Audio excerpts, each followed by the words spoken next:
you Yeah. match that with the need for business planning? Well, I think that I think that the way that I would match that up, there's a book that I often use with students. It's called Side Hustle, and there's a website, sidehustleschool.com, and it's very interesting because the approach that this person takes. It's a guy by the name of Chris Guillebeau, and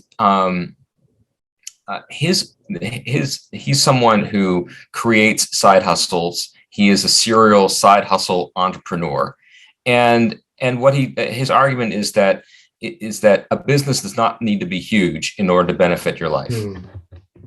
And he is a person who has assembled a career from assembling side hustles, and some side hustles make not a lot of money. Others might make a lot more money. And what he does in this book, his approach is to say, business planning is important, but a lot of the basics of business planning are not all that complex.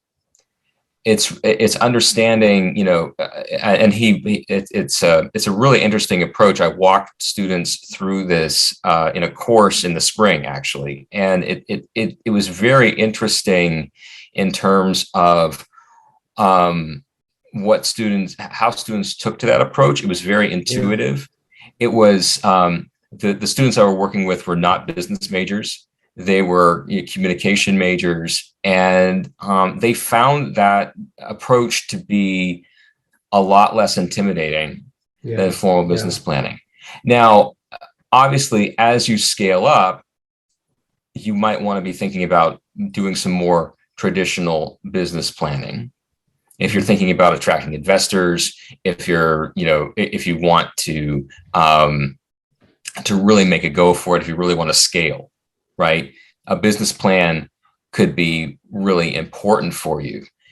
But when you're starting out, just trying things out, small micro entrepreneurship. I actually one of the there's the woman who is actually the nanny for my 7-month-old is actually doing something very similar. She has her own business on Etsy where she makes a number of products. Actually, I looked at her website, and she has 6 or 7 different pages of different types of things that she produces, and she goes regularly to craft fairs and can earn $1,000 in a single afternoon, right?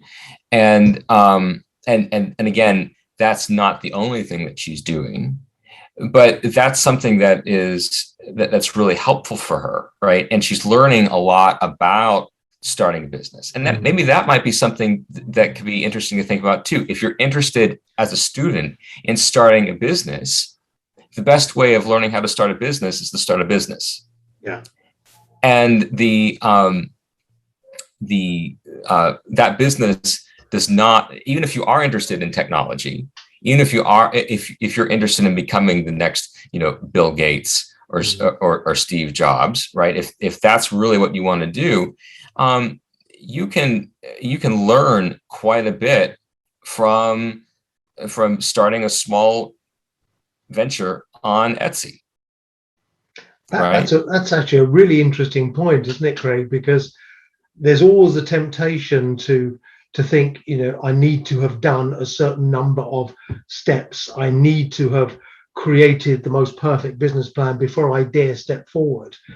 And if you look at the Richard Bransons or any of these guys who've become very successful, it was actually more a question of just doing something, as opposed to sitting back and living in your burrow and planning for the planning's sake. So I think what you're suggesting there, particularly what you said about side hustles, of retaining a sense of playfulness and creativity, and having a good idea and learning about what you're good at. If sometimes we don't actually know what we're good at. If you ask us, we don't give a clear reply because we've never thought about it. And there are things people might be good at, they just haven't heard of yet or haven't thought about. So this is a really interesting way of looking at things, isn't it? It's like the old Craig is a professional certified coach and will know this well, that sometimes when people really, really want something, a coach's question might be, why aren't you doing it already? Yeah. If you want that much, why aren't you doing something? And I think that's from what you've said, Craig, that strikes me as a really useful thought to have at the back of your mind. Whilst learning about the planning, learning about the ongoing potential investment and so on. Yeah. So what do you think then? Just a final question to tie things up. We hear all the time that 9 out of 10 businesses fail, wherever that number comes from. Where they do fail, what goes wrong? That it's interesting. I've actually done some reading on that, and the answer is there isn't any single reason. There could be lots of different things. They might, and particularly for a small venture like this, you lose interest in it. The market isn't the right time for the market. You scale up too fast or you scale up too slowly. There could be lots of different things that go wrong. But I think that the thing about it is not to allow the fear of failure to deter you. Because again, especially right now with the types of startups that we're talking about, which, again, you're starting a business on Etsy, right? What is your risk, right?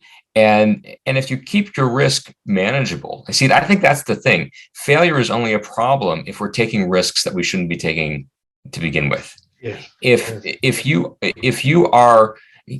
you're taking responsible risks, right? Careful, calculated risks, saying, okay, I'm going to start out this business on Etsy. So I need to buy a glue gun and maybe some craft supplies and spend a couple afternoons building some things, right?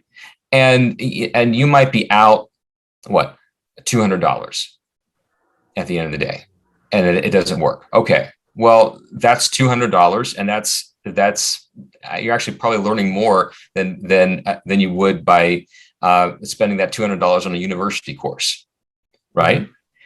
And so I think that would be the thing is to keep things manageable, right? And knowing that, this might not work out, but I might learn something from that. And again, too, when you look at many of the stories of successful entrepreneurs, there are often 3 or 4 failures before they hit it big. Yeah. That's a very interesting point, isn't it? And that makes me think then of where you end up when you do create that success. May actually be some distance away from where you thought you were going when you started. Exactly. And as you say, the $200 is not a lot spent up front. If it teaches you that actually the wonderful thing you've built is not what people want, that's a valuable piece of learning. Because now you can go and set up what they do want. That's right. Great. Thank you very much. You've given us in a condensed area of time quite a few things to go upon, and also ways of thinking differently about the notion of setting up businesses rather than simply following tried and trusted steps.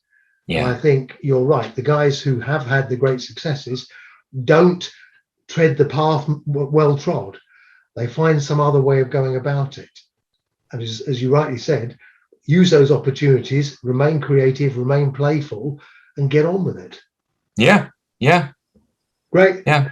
Great. Thank you very much indeed. In future events, we're going to take Craig's expertise and turn that into some more detailed learning. You're very welcome to come into at a later point. But at least it's got us all thinking. Craig, thank you ever so much. Thank you.